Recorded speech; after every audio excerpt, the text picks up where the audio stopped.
Good evening. My name's Karl. I'm an alcoholic. And thank you, Ralph. I appreciate being here. I am from a town called COVINA. Got a few here. When I ask people if they know where that's at, they go, well, I know where West Covina is. And I say, well, we're just a little bit east of there. But I also want to set the record straight. The West Covina is not even really a city. It's a development that was started as resentment. Literally, the founders of COVINA did not want to expand its borders. A group of businessmen got a resentment, started a development called West Covina. My home group is cleverly called the COVINA Group of Alcoholics Anonymous. I'm sure our old-timers took at least 8 business meetings to come up with that. I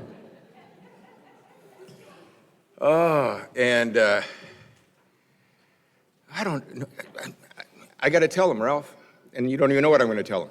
Ralph and I were in Fairfield, Minnesota a couple weeks ago, and it was early evening at dinner right before Ralph was going to talk. And I got one of those devastating phone calls where a very dear and close friend had passed away. And I just turned white, and I just was frozen. And you guys, I'm sure if you've been around here, you know the feeling of, then you're right there in the meeting, right when you've heard, right? The meeting started like 18 minutes later, and I'm just sitting in the meeting, and I'm just numb, because it really was a profound loss. Not just an acquaintance, a very close friend. And, but this is the beautiful thing. I didn't hear a word Ralph said, but I knew it was Ralph White talking. And it was overwhelmingly comforting, kind of like your father's voice, your brother's voice. And I got one of those experiences in Alcoholics Anonymous where you just know you're where you need to be. And I just love that memory with Ralph's voice going in the background. It's just needed to bring that up. And I have to be at that memorial on Sunday. So anyway, the most important thing I can tell you about myself is that I'm an alcoholic. There is absolutely nothing about me that's more important than that. There's things that I really care about in this world. There's things that I got passion for. There's things that I spend time paying attention to. There's things that I will talk your ear off about. But there is nothing that is more important than the fact that I'm an alcoholic. And the reason I believe I'm an alcoholic is really very, very simple. The reason I believe I'm an alcoholic is because I've got a really bizarre relationship with alcohol. That's why I'm an alcoholic. There's no other reason. And this strange relationship that I have with alcohol takes on a few forms. The first part of this strange relationship that I have with alcohol happens when I drink it. Very strange thing happens when I drink booze. Our book calls it an allergic reaction. The book says the symptom of this allergic reaction that I get when I drink alcohol is what they refer to as something called the phenomenon of craving. And the best way that I could describe this thing that the book calls a phenomenon of craving in my life is that it seems like whenever I drink booze, the more booze I drink, the thirstier I get. It's really strange. It happens with absolutely nothing else that I drink. An example of that, Leslie was kind enough to get me this water, and Gladys was kind enough to get me coffee. And before I move on, the coffee machine is not working. Am I talking in I'm talking in an AA meeting that has no coffee? That's a nightmare. Am I the only one that's drinking coffee here? You're going to have to listen quick. You're going to have to listen quick. Right?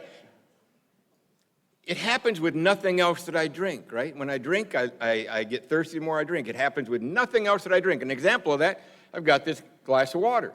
And over the next 45 minutes to 8 hours that I'm talking, I will probably finish this cup of water. But I can absolutely guarantee you that once I finish this cup of water, I am not going to go get a case of water and lock myself in a hotel room, right? There's no chance that I'll be texting Bill and Steve and Doug. Hey, guys, I need another case, man. I'll turn the pink slip in my car over. Come on, right? I'm not going to be peeking through any blinds and wondering if they're out there. It's not going to be happening. It's not going to be happening. But if that was the only thing that made me alcoholic, this bizarre physical reaction, this bizarre unquenchable thirst that happens, if that was the sum total of my relationship with alcohol, well then, just say no.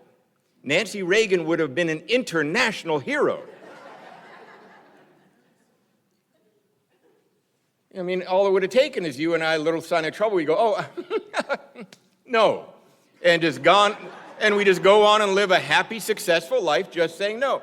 But I got to quit hitting my head so hard. God.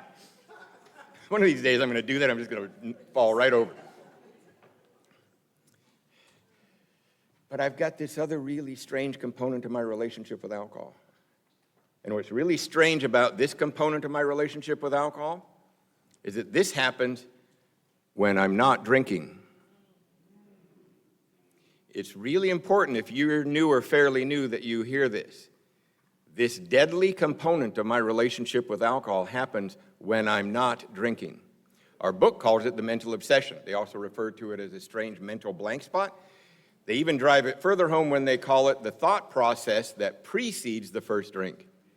The best way that I can describe this thing that the book calls mental obsession in my life is that it seems like no matter how much pain and suffering my last drunk caused, I seem to have a mind that will always paint a picture that makes it okay for me to take another drink.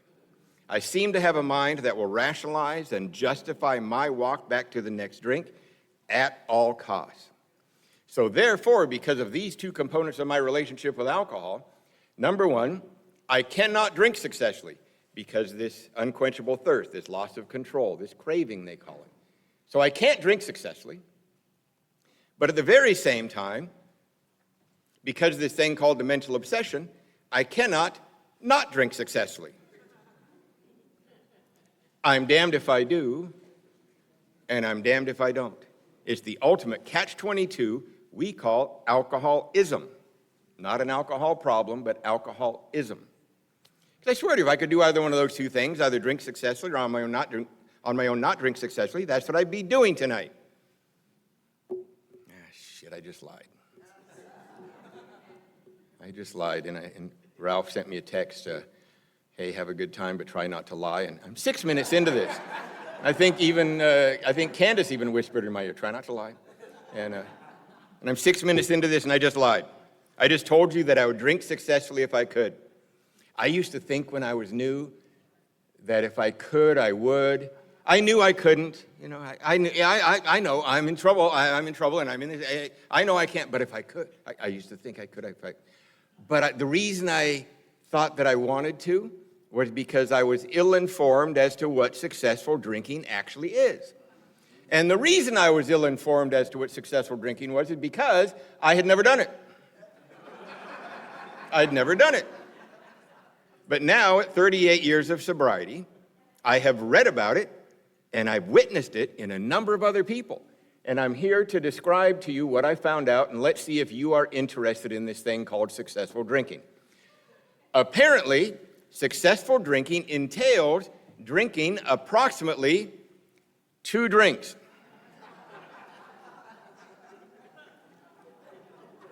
And stopping. 2 drinks and stop. This just makes me twitch. I would rather all of you stand up, scream obscenities at me for 15 minutes and then walk out of this room and leave me here alone. I would rather that happen right now than for me to be caught in a situation where I have 2 drinks in me and I can't get any more. That is truly a nightmare situation for me. I'm going to harp on that physical feature. Well, before I do, I'm just going to throw in this other little weird physical reaction that I get to alcohol. And it's not part of the self-diagnosis that the Big Book of Alcoholics Anonymous asks us to do in order to figure out whether we're alcoholic. So this isn't a requirement of any type to decide whether you're alcoholic. But it's just this strange little thing that happens to me, and maybe it happens to you. But somewhere between the 5th and 6th drink, I become an instant cocaine addict. Just bing, just like that. It's this bizarre, just bang, just like that.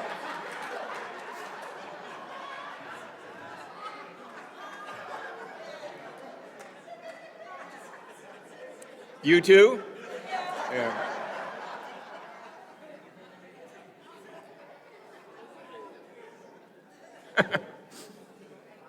But anyway, I'm going to harp on that physical feature just a little bit more because it's the one thing, bar none, we all have in common. Because you know what? The fact is we have a lot of differences. If you listen, and the reason we have a lot of differences between us and Alcoholics Anonymous is because we are a huge, wide cross-section of society. Every single race, creed, color, religion, every single social and economic background, every type of family background, every age group, every type of demographic, we're all here in Alcoholics Anonymous. In fact, we're such a wide cross-section of society that in any given AA meeting, there is a bank president, a bank teller, and a bank robber, all right there in the room. And all three of them are telling a very different story about what just happened. Right?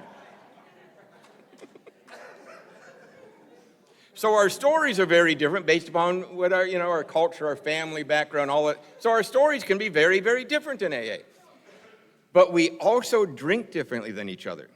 We really do. We drink differently than each other. And if you listen closely when people are telling their stories in meetings of Alcoholics Anonymous, I think you'll agree we drink differently than each other. And to illustrate that, let's imagine this. Let's imagine right through that back door, we wheel in this giant cart right up here to the front.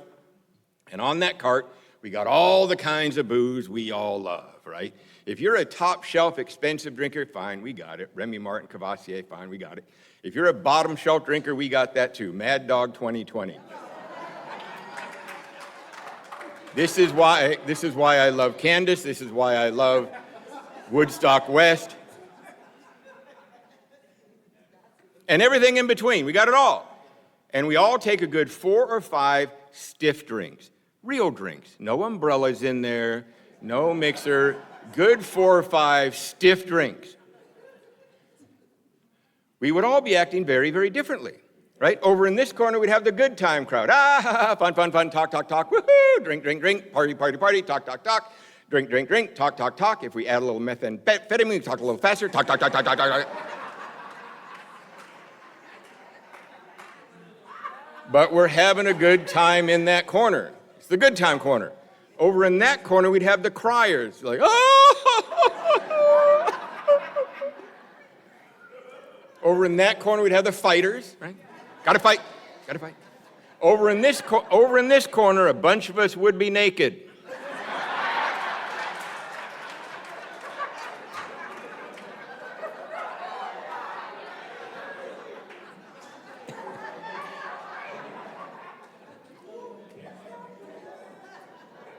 Check out Lulu out there. Lulu just like, yeah.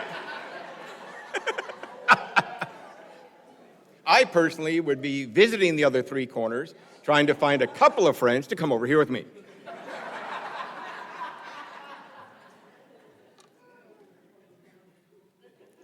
So our stories are very different based upon which corner we're drinking in, right? If we're in the good time corner, we get a lot of DUIs, right? Got to get out to the next bar. That's where it's happening, the next bar, right? After hours, we're going to Kent's house. Come on, let's go. Going over to Jerry's house. He's up in Lancaster. We're going. Let's go, right? And we are getting arrested. The crying corner, they don't get arrested. They don't even leave the damn house. Worst thing they do, they call you at 3 a.m. Blah, blah, blah, blah, blah. So our stories are very different based upon which corner we're drinking in. But no matter which corner we're drinking in, there's one thing we would all be doing. We would all be back at that cart for another drink. That was really important for me to understand when I was new, when they said, listen for the similarities rather than the differences. Because if I listen to what kind of family you came from, where do you grow up, what's your age group, what's your culture, if I'm listening to that, I don't know, maybe I'll identify, but it's about a 1 in 30 chance. But if I listen to what happens to you when you drink, and then almost more importantly, what happens to you when on your own you try not drinking, I'm you, you're me. I can identify with anybody in Alcoholics Anonymous. And that's what they ask us to do, is identify in Alcoholics Anonymous. That's what happened to me.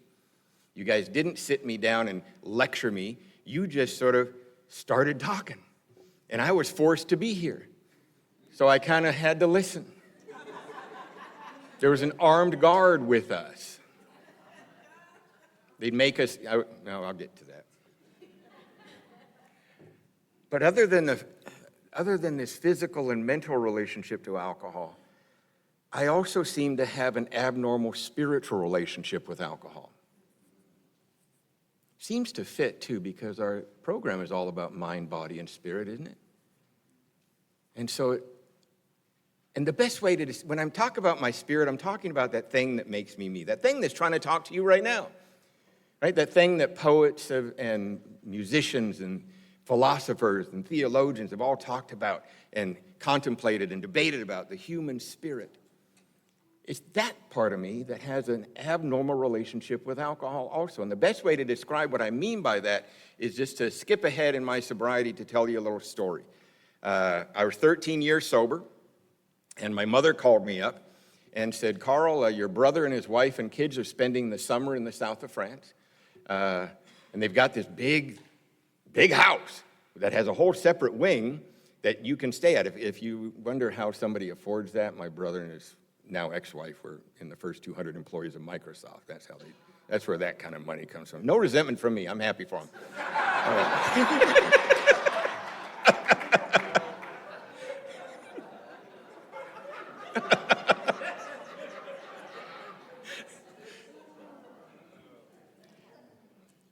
But he said, we can come and stay in that wing of the house as long as you want. And I go, let's do it. That sounds like that's a blast. And so and she said, oh, since we're going anyway, we should go to Iceland and we'll see the family farm and this museum dedicated to your great aunt. And I go, this is sounding better by the minute, let's do it. So in July of 2000, I was 13 years sober, and we took off. We spent about 10 days in Iceland, and I had such a fantastic time there. I've actually been back to Iceland like 8 times since Doug and I went one time. And I've been back 8 times since the year 2000. But that's not the point of the story. The point of the story happens in the south of France. And we were there a couple of days, and then my brother goes, hey, Karl, Mary Lou and I have been reading about this amazing restaurant that's in this 1,000-year-old castle about 5 kilometers from here. And we're going to have a 13-course French meal. And since you don't drink, why don't you drive? And I said, that's fine. Why don't you pay? Because this will be a very expensive dinner. And he goes, yeah, of course. So they had the nannies watch the kids. I drove. My mother, my brother, and his wife, we all got in the car. And indeed, 5 kilometers down, we pull into this amazing castle. And we pull up, and indeed, the whole courtyard and lower level is this Michelin-rated restaurant. We embark upon a 13-course French meal. Now, I had never had one before. I'd never had a 13-course French meal. And if you've never had a 13-course French meal, what they do is they bring you a tiny little bit of food 13 times. That's what they bring you, a tiny little bit of food 13 times. And with each one of these tiny little bits of food, they bring an even smaller, ridiculously small, little glass of wine. And the waiter or the maitre d' will tell a story about why that wine was paired with that food. Then he will go on to tell what vineyard that wine came from, and what family, what region that vineyard is in, and what family has historically controlled or owned that region of France. It's all very interesting, and my brother and his wife recognize a good drinking opportunity. They're like, hey, let's try to pair this with that food. And hey, where was that vineyard? Can you tell us again? Maybe we'll go there and try some wine tasting a few days from now. And now me, I'm 13 years sober, so I'm trying all the Diet Cokes of the region.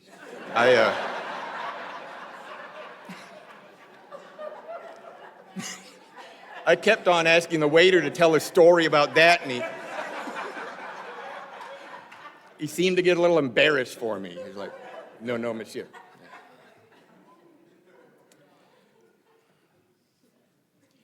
But my mother is like this, I call her, she was a professional non-drinker. She would not turn it down. She would accept your offer of a drink. She'll let you bring it to her. And she would bring it, and this is what she'd do. She would be talking, and she would barely let it touch her lips, and she'd set it down.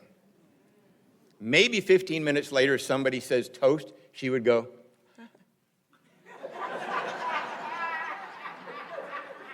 and set it down, barely touch her lips. So there was a bunch of these little glasses stacking up in front of her. So I said, Mom, I'm driving. For goodness sakes, have a little more. right? You barely even touched and tasted it. And she said, no, Karl, I don't like the way it makes me feel. I'm sure I had heard that before. I'm sure I had heard her say that before, but for whatever reason, this particular evening, I asked her the million-dollar question. I said, Mom, can you tell me how it makes you feel? And she said, oh, of course, certainly, Karl. Well, Karl, I'm here having a once-in-a-lifetime experience. I'm sitting here looking at the colors of the French countryside at sunset, and I am just enthralled. It's so beautiful. And Karl, I'm listening to the string quartet playing here in the courtyard, and I'm awash with memories of my life based upon the music that is playing because I recognize quite a bit, and it's triggering memories. I'm just having a rich experience, Karl, and I'm here talking with 3 of the people I love the most on the planet. And Karl, if I were to drink a little bit too much alcohol, the colors would get sort of dull and blurry. The music would sound shallow and off in the distance. And Karl, I would have a really hard time keeping the conversation going with you. Do you get that? That's fundamentally the opposite relationship to alcohol than I have. Because what she's saying of and by herself, her spirit can see the colors of life, can hear the music of life, and she can connect with God's other kids. And if she adds a little bit too much alcohol, it all gets dull, blurry, and sloppy. You see, me, of and by myself, I cannot see the colors. I cannot hear the music, and you are goddamn boring.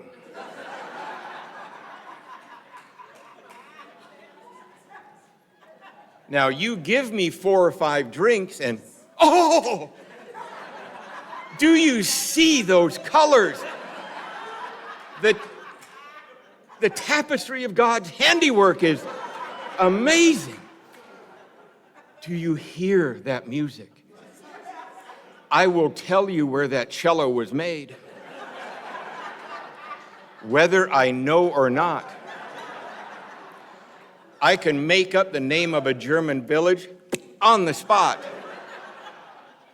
And you become very interesting. But not as interesting as me. And I had one of those experiences in sobriety of, that's what Alcoholics Anonymous did for me. And I didn't even give it permission or even know it was happening. I'm convinced that's why we work the steps. I'm convinced that's why we have to have a home group. I'm convinced that's why we have to work with others. Because it awakened my spirit to life without a drink. And if I would have been stuck in that gray, ugly place that I used to be, I had seen sobriety. This is what I thought sobriety was before AA. Hey, Karl, why aren't you drinking? I can't! I got arrested. They're on me again. A court case coming up. I can't! That was sobriety. That was sobriety.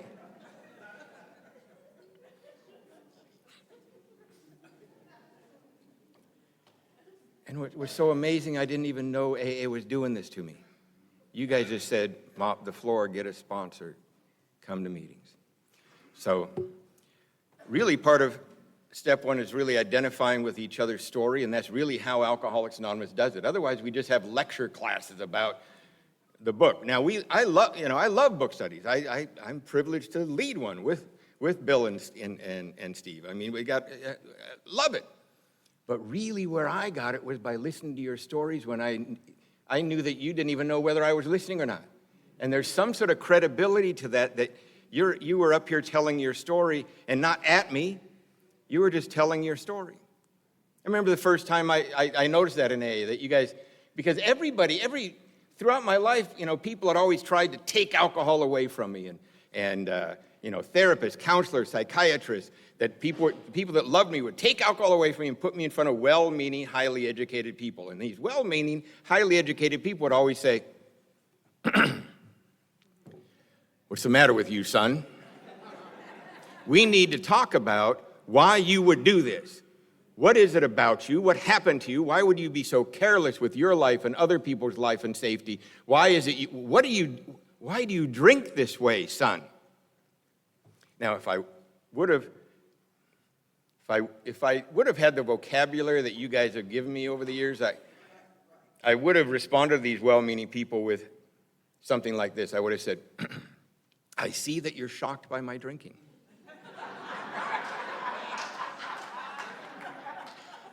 I am too, actually. Quite often, I'm quite shocked. But if you knew how I felt when I wasn't drinking, you wouldn't be asking me why I drink." But I couldn't verbalize that to him or myself. So they always wanted to talk to me about me. But with Alcoholics Anonymous, this is what I noticed when I was first absolutely brand new. I got the military threw handcuffs on me, threw me into a military treatment center. Then they put me in a van and sent me to 8 meetings of Alcoholics Anonymous. So I showed up sitting in the backs of meetings in the San Diego area with an armed guard. If the guys who had a lot of charges on them were put in a special van, right? The special van, right? And they lit us back when you could smoke in meetings.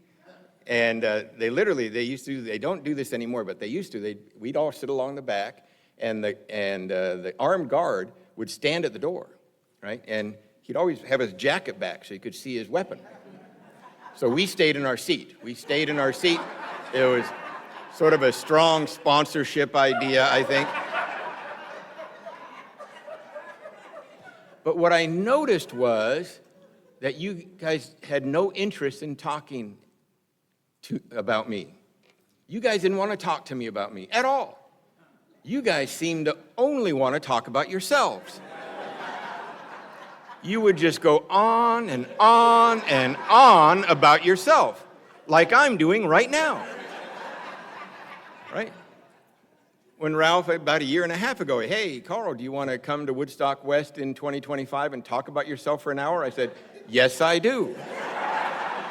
Yes, I do. Now, if you are new or fairly new or not so new and you get really nervous if you get called on or asked to do something like this, whether it's 3 minutes, 15 minutes, or an hour, and you get nervous, I still get nervous. I've been doing this for decades, but I still get nervous. It's because I'm worried about you judging me. So, here's the trick. If you're new or fairly new, go practice telling your story in the mental institution. They don't judge you. They won't judge you. And while you're telling your story in the mental institution, if a guy on the couch at one point in your story goes, "Ha, that was great, man," save that piece of your story. Because if they like it in the mental institution, we're going to love it here in Alcoholics Anonymous.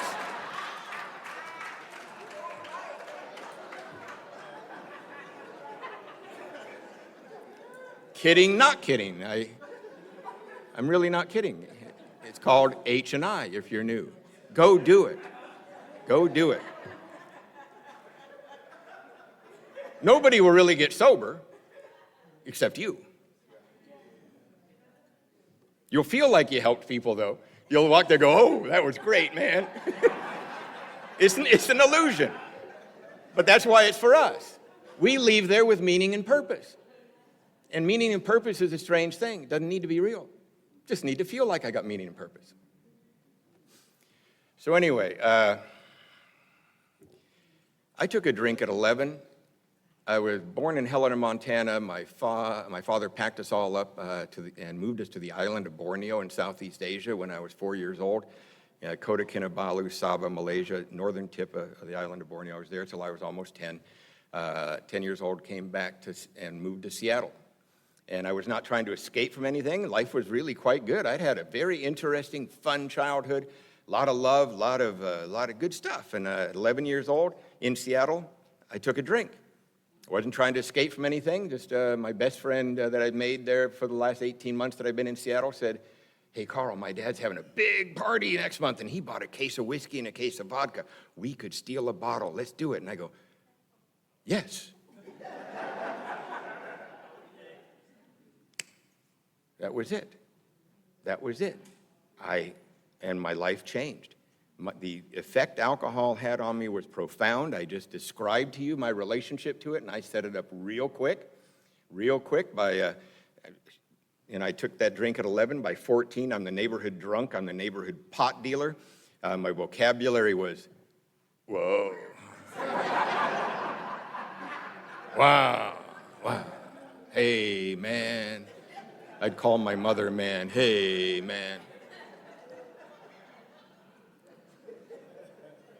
So I just became this stoned, drunk kid with a red keg cup and a joint in his hand. That was it. That was my life. And by the time I'm 22, well, actually, my parents tried to fix me, and they sent me to college. And I spent 3 years at Washington State University on my parents' money. I got about 10 credits.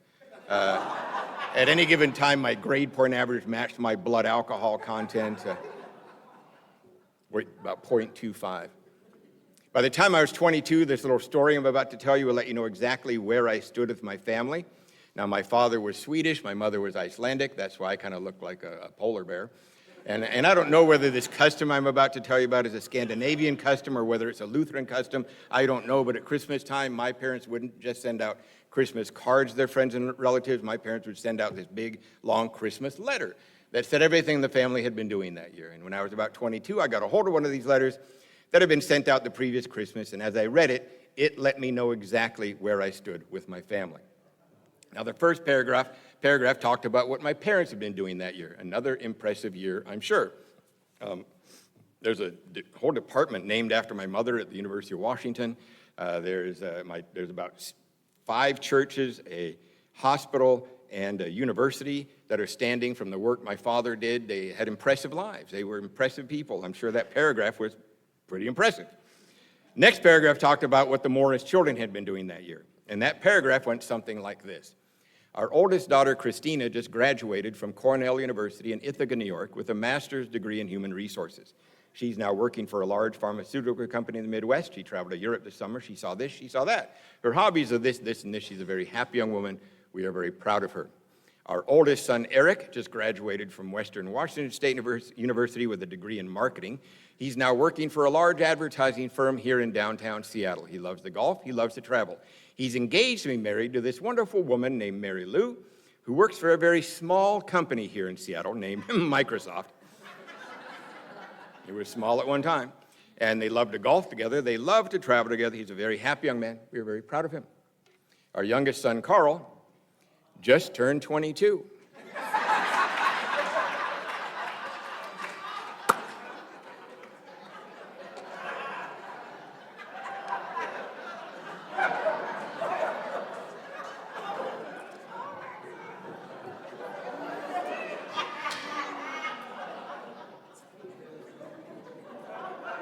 Long story short, it would take till breakfast to describe what happened over the next 18 months between flunking out of college and the next thing. Really, it would take till breakfast. So I just condensed it down to one sentence. A really bad night happened, so I joined the Navy. It was a bad night. It was a very bad drug deal. Went horribly wrong, and it was horribly wrong. And what I'm about to tell you should concern you if you care anything about the security of the United States. But on my way into the Navy, I passed a potential test. This test is called the ASVAB test, and this test that I took qualified me to become a nuclear engineer. That should concern you that the United States Navy would have any type of system in place that even maybe, possibly, or even remotely would allow somebody like me near anything nuclear.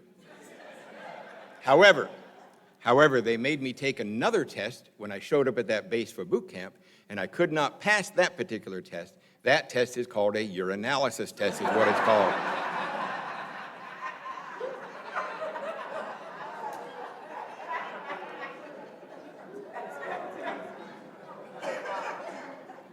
I never knew how to study for those things. Should have been kicked out of the Navy. Series of events allowed me to stay in, and they took away the 2-year nuclear school. They sent me directly out to the fleet. Now I'm out in the middle of the Pacific Ocean on a Spruance-class destroyer. Our squadron's mission was to protect the 200-mile radius off the coast that we had. We had a treaty with Russia that no nuclear submarines could come within 200 miles. We have destroyers and aircraft carriers and cruisers that are guarding that 200 miles, and that's what we did. And while the ship was out at sea, I did very well. I started to learn what it meant to serve my country. I started to learn a trade, by God's sake, that could have held me if I had chosen to. I started to understand the camaraderie of being in the military. While the ship was out at sea and I'm not drinking, I started to experience all the things a young man should experience being in the military. However, that ship would always pull into a port. And I would leave that ship, and I would take a drink. And at this point in my life, I'm 23, I'm 24, I'm 25 years old. At this point in my life, when I take a drink, it's a minimum of 2 days, sometimes 3 days. Every once in a while, a 4-day drunk would ensue. And I got to tell you, when I'm on a 4-day drunk, but the ship is only in port for 2 days, we've got a little math problem. It's a very strange feeling coming out of one of those 4-day drunks, finding myself on a large pier at 6 a.m. in the morning, looking up and down that pier going, there was a destroyer here the other day.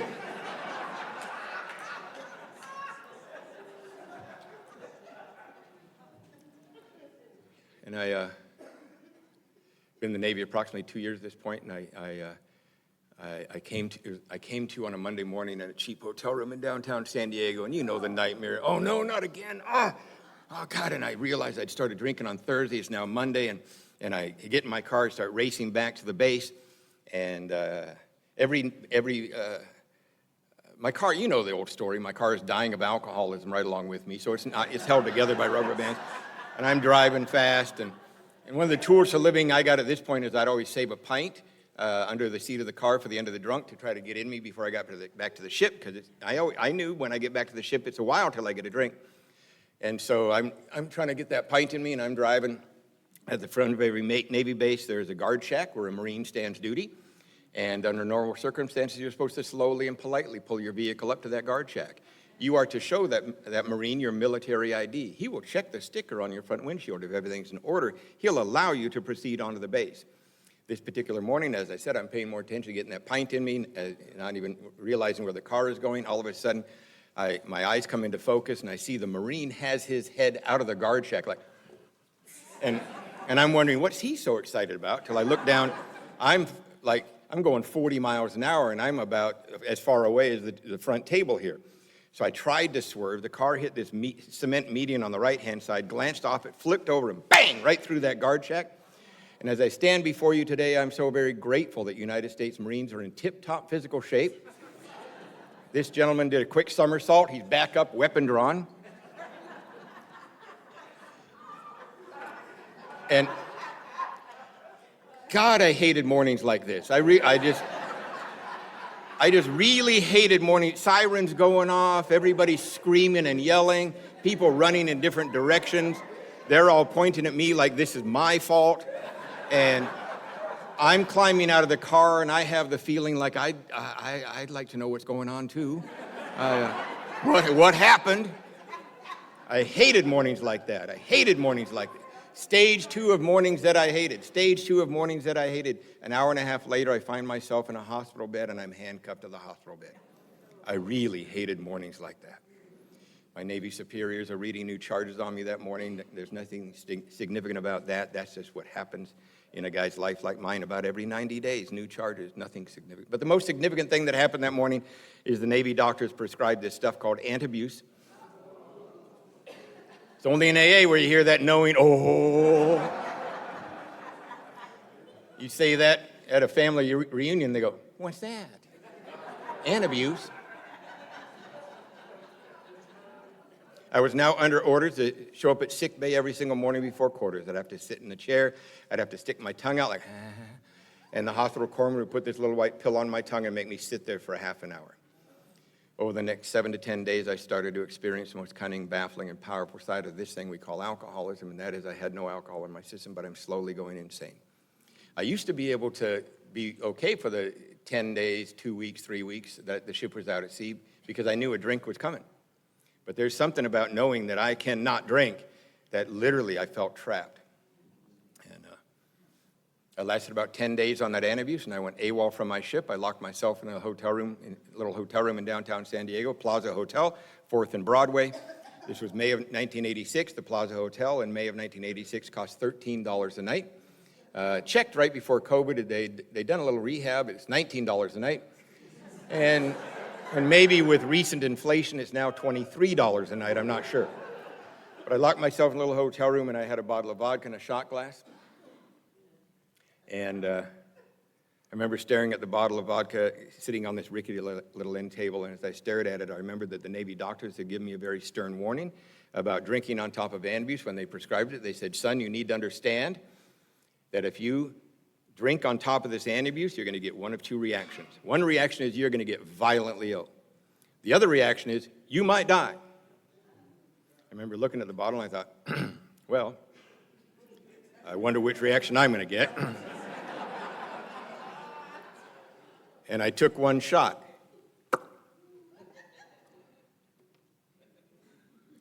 And nothing happened, except Leslie giggling. That's the only thing that happened. Nothing happened. Authority had lied to me again as far as I was concerned. I waited about 2 minutes just to make sure. And I took another shot. All of a sudden, I felt tingling in the face. So I looked in this cracked little mirror that was in this hotel room, and I was bright red, blotchy and purple in places.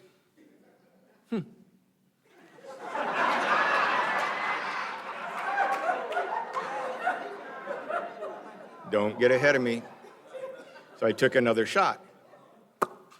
All of a sudden, I could feel my heart going boom, boom, boom. Looked at my shirt. I was drenched in sweat, and then all of a sudden, like hyperventilating. We're doing all right so far.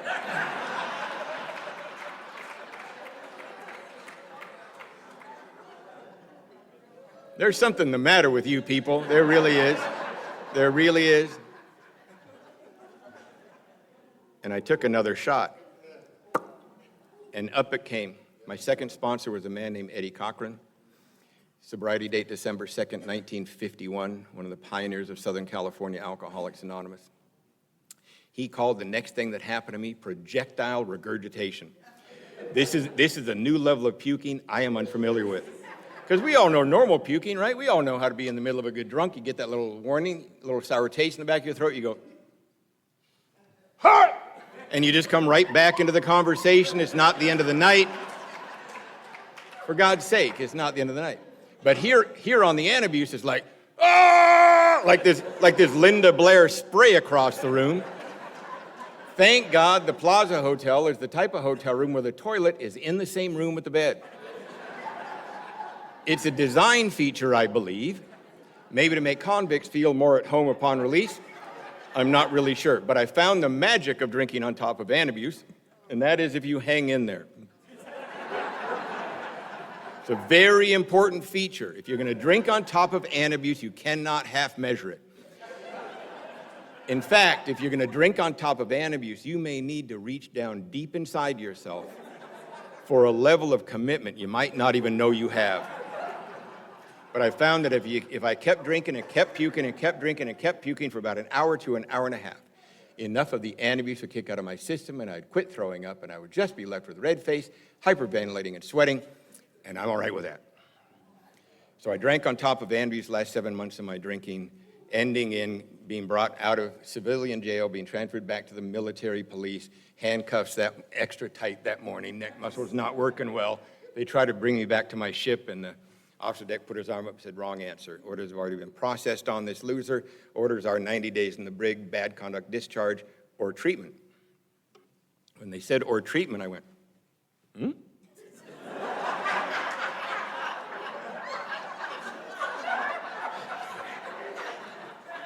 I didn't even really know what it was, but I knew it sounded like something that could help me with the court dates that were coming my way. I was 25 years old. I'm obviously not very bright, right? I'm not too successful at life, but I did know that whenever I was in handcuffs, there were court dates on the horizon. But I now know it wouldn't have mattered what I was thinking or feeling that morning because I was in handcuffs. And I don't know about your experience in handcuffs, but whenever I was in handcuffs, they never turned to me and said, "So what's your opinion on what we're going to do next?" I tell this story to show you that I did not come here as a willing participant. I arrived in handcuffs. It's really important for us as home groups to understand that when we get upset at people who don't seem ready, that they're not self-surrendered. By our estimate, they may not have worked step one. They need to be here, and we need to carry on and do what we do no matter what or who is there. I'm so very grateful that Alcoholics Anonymous allows outside agencies to refer potential alcoholics to come and sit and watch Alcoholics Anonymous. That's how I got here. That's how I got here. After that military treatment center, after I got out of that military treatment center, I remember it was a Friday afternoon they let us out. And they brought my car out of this impound lot, this 68 Volkswagen hole in the floorboard that had to push start. And I was leaving that base, and it was at the Miramar Naval Air Station where the treatment center was. That's where the Top Gun pilot school was there too. But our little section was called Top Drunk, is what they called us. But it's right near the 15 freeway and the 163 freeway. And I knew that I remember leaving there, and it was a Friday afternoon, and I don't know what Navy clerk did this, but I had orders in my hand that said I didn't need to be back to my ship till Monday. It's Friday afternoon. How crazy is that? What Navy clerk would do that? Let's send them to treatment for 45 days, then give them the weekend off, right? But when we read chapter 5, it says we stood at the turning point. And I got to tell you, I've stood at the turning point in my sobriety again and again and again under all circumstances. Early sobriety, later sobriety, recently, I have stood at the turning point. My very first time standing at the turning point sober was pulling off that base with those orders saying I had the weekend off, and if I take a right, I could just head right back downtown to the Plaza Hotel. But if I took a left, this other voice said, "Karl, if you take a left, you could go to that meeting hall where they were taking you." And people in those meetings made reference like there was a meeting earlier in that day. There was one that they were going to go to late at night. It seems like there's a lot of meetings at that same address. And Karl, you remember where that was because that place was near a bar you used to drink at, so you know how to get there. Literally, my life was hanging in I had no idea, but my life was hanging in the balance right there. And I wasn't even really surrendered. But I listened to the voice for once, the right one, and went to the Friday night gong show meeting in Pacific Beach. And sit in the back of that room, and can I go about till 5 after? Is that okay? Okay. Is it okay, Candace? Well, we'll forget about that guy. I got back to my ship after that weekend, and the one other sober member of Alcoholics Anonymous was waiting for me. His name was Bob W. He was 23 years old. He had 14 months of sobriety. And he had a sponsor in port that was hounding him that he needed to work with others. And here I come. I'm like gold being delivered to him on a silver platter, right? He was going to work with me whether I wanted him to or not. And my first 2 years of sobriety I was spent on that same ship, the USS Cushing, traveling the world. And whenever the ship would pull into port, Bob and I would go find you guys, right? No matter where we were, if we did the work and there was no social media, there was no internet, right? We had to call a number from a payphone, maybe even use other currency or a calling card. We would maybe get a live voice, maybe we'd just get a recording with an address, then we'd have to get a map. We'd have to open up a map. And we would go find you guys, and whether there was 2 of you or 200 of you, you guys were always there. The ship was still out at sea for 2 and 3 weeks at a time, and Bob's sponsor said that we needed to read the Big Book of Alcoholics Anonymous each night when we were at sea. So every night at 6:30 p.m., Bob and I would meet in the little battery shop down in engine room number 2, and we would read the Big Book of Alcoholics Anonymous back and forth to each other. Neither one of us knew what the hell we were doing. He had 14 to 16 months, right? And I was the first one he had ever worked with. I didn't know what I was doing, for God's sake. But I view those two men in the middle of the Pacific Ocean down in that engine room, and I view it like Alcoholics Anonymous in its purest form, the blind leading the blind. Neither one of us knew what we were doing, but because we had a desire to stay sober, we had a big book of Alcoholics Anonymous, and we could access the fellowship when we could. What's supposed to happen, happened. We both had a fundamental rearrangement of our attitudes and ideas towards life. You know, here in Southern California, when you get your 1 year, all your sobriety brothers and sisters all get together, and you get a big cake, and people sing badly, some groups better than others, and they go to dinner, family shows up, and get a big cake, and right, yay. My 1 year was January 21st, 1988. I was in the middle of the Pacific Ocean, and Bob went up to the mess deck and got a stale piece of cornbread. There were no candles on the ship, so he flicked a wood match, and he put it on there, and he, happy birthday to you, happy birthday. It was so very lame. It was as corny as could be, but I got to tell you, that night laying in my rack in the middle of the Pacific Ocean, I had a spiritual experience that was one of many that added up to a spiritual awakening that I described earlier. I realized, this is the truth. I have 1 year. There's so many other things in my life that are not the truth, and I don't even know what is. Because, in your first year, you don't clean everything up. My life was confusing. I still had numerous lies going on in certain areas that I had not cleaned up yet. But this was the truth. I had 1 year.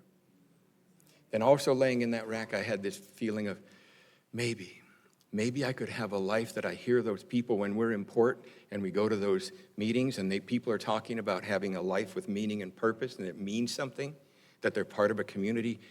Maybe I could have that. Maybe I could have that. I'm here to tell you that all of that happened for me. All of that has happened for me. I'm just going to sum it up with this one little story, which will really compress everything that Alcoholics Anonymous has done for me. 1998, I was asked to come down and do what I'm doing right now in Nogales, Arizona.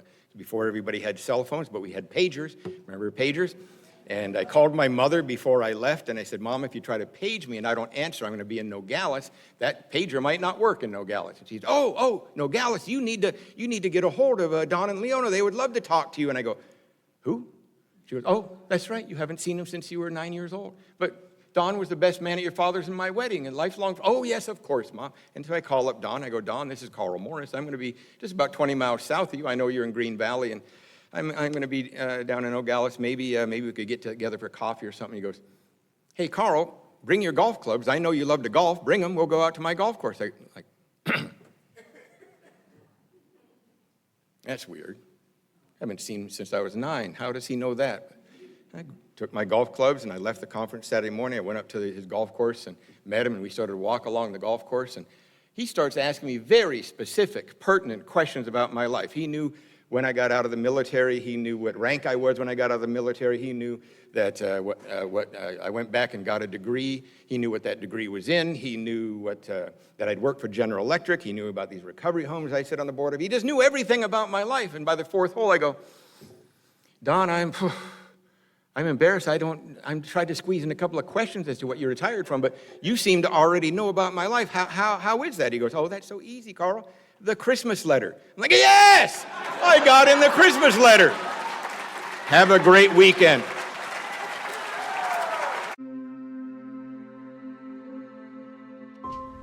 We hope you enjoyed this recording. If you are interested in other speaker tapes or CDs from AA or Al-Anon, please contact us at Sound Solutions, toll free 1-877-893-2777, or visit us on the web at soundsolutionsrecording.com. We are also available to cover your recording and sound system needs. Thank you for allowing us to be of service and carrying the message.